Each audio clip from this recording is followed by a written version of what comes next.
Hello বন্ধুরা, আজ আমার চ্যানেলে তোমাদের সকলকে স্বাগত জানাই। আজকে আমি একটা ঝাল ঝাল চিকেন কষার রেসিপি নিয়ে এসেছি তোমাদের সামনে। এখানে আমি 1 কিলো চিকেন নিয়েছি। চিকেনটা ভালো করে ধুয়ে পরিষ্কার করে এখানে 1 টেবিল চামচ জিরে গুঁড়ো, 1 টেবিল চামচ কাশ্মীরি লঙ্কার গুঁড়ো, 1 চামচ লবণ আর 2 টেবিল চামচ সর্ষের তেল দিয়েছি। এরপর 2 চামচ টক দই দেব।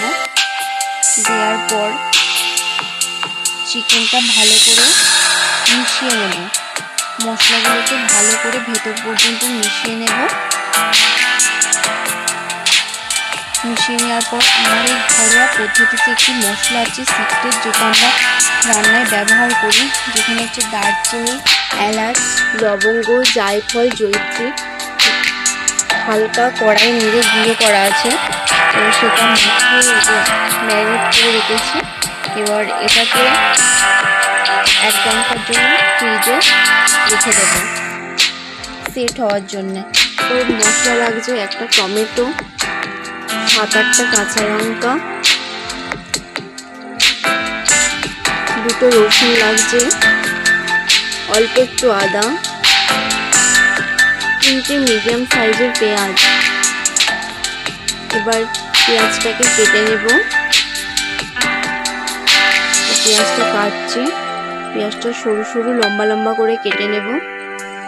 এরপর টমেটোটা কেটে নেব।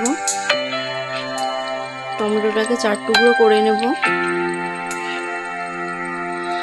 কাঁচা লঙ্কাটাকে এক এক করে চিড়ে নেব।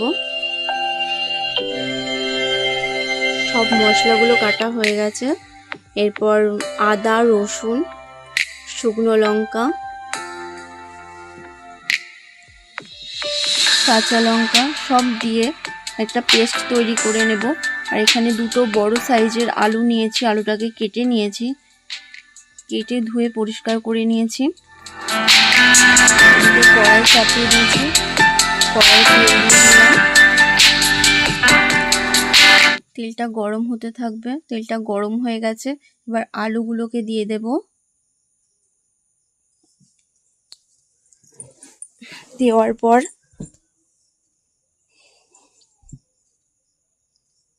আস্তে আস্তে সব আলুকেই দিয়ে দেবো। এবার 1 ঘন্টার জন্য সেট হয়ে গেছে। চিকেনটা বার করে নিলাম। এবার আলুতে অল্প কিছুটা লবণ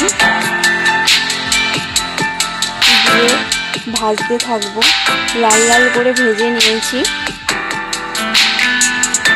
আমার আস্তে আস্তে এগুলোকে তুলে নেব।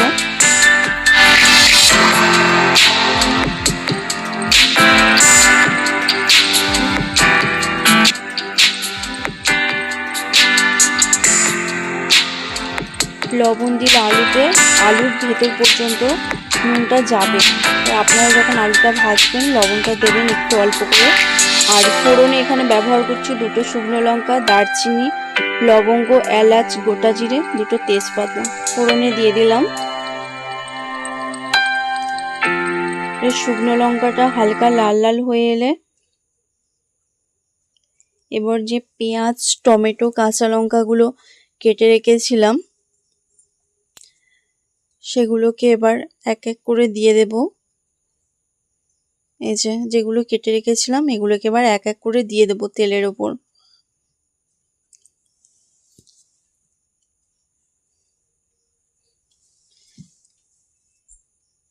দিয়ে ভালোভাবে বেশ কিছুক্ষণ নাড়তে থাকবো। হালকা একটু লবণ দিয়ে দিলাম। এবার ঢাকা দিয়ে দেবো। একটু নেড়ে চেড়ে নেবো, দিয়ে ঢাকাটা দেবো।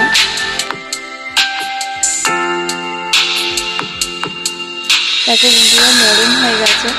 লবণ দিলে পরে পেঁয়াজ টমেটোটা নরম হয়ে যায়, যার জন্য সামান্য পরিমাণে লবণটা দেওয়া হয়েছে। একটু ঢাকা দিয়ে দিলাম।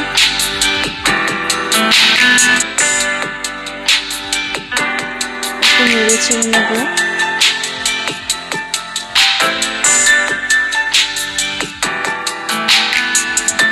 ভালোভাবে পেঁয়াজটা নরম হয়ে গেছে।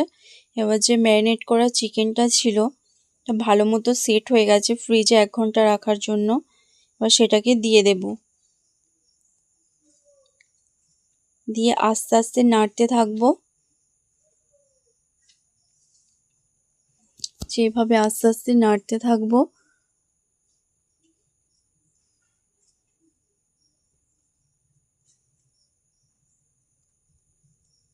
আপনারাও এইভাবে বাড়িতে ট্রাই করবেন, আপনাদের অবশ্যই ভালো লাগবে। এই যে দেখুন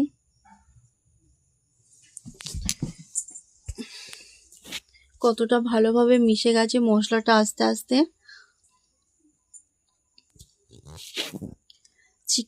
পেঁয়াজটা যতটা নরম হবে তত গ্রেভিটা ভালো হবে চিকেনের।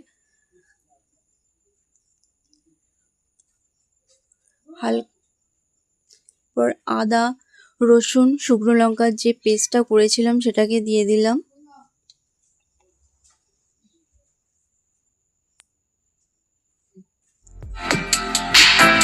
আবারও আস্তে আস্তে নাড়তে থাকবো চিকেনটাকে।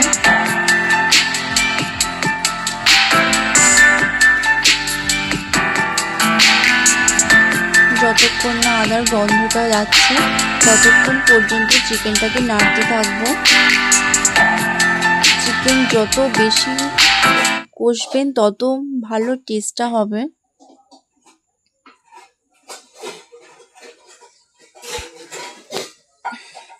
এই যে চিকেনটাকে নাড়তে থাকছি যতক্ষণ না চিকেনের তেল ছাড়ছে। চিকেনটা অনেকটাই কষা হয়ে গেছে।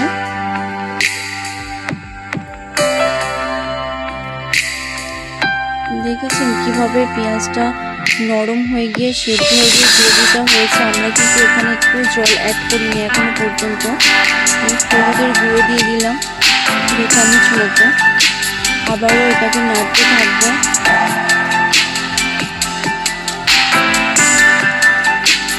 ভালোভাবে কষাতে থাকবো। তেল ছেড়ে গেছে দেখতেই পাচ্ছেন আপনারা। ভালো মতো এটা কষানো হয়ে গেছে। এতে যে আলুগুলো ভেজে রেখেছিলাম সেগুলোকে দিয়ে দেব।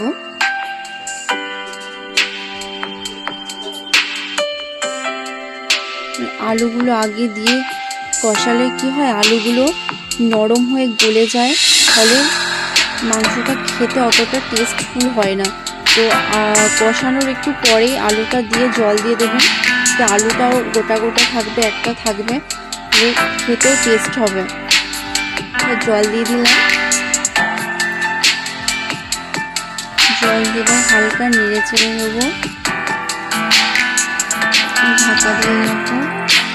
ঢাকা খুলে দেখুন ঝোল ফুটে এসেছে।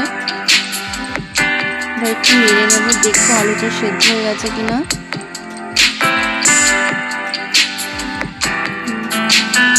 আলুটা সেদ্ধ হয়ে গেছে।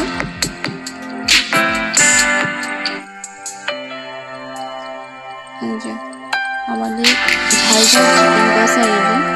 একটু হালকা সানরাইজের গরম মশলা দিয়ে দেব, দিয়ে নামিয়ে নেব। আমাদের ঝাল ঝাল চিকেন কষা রেডি।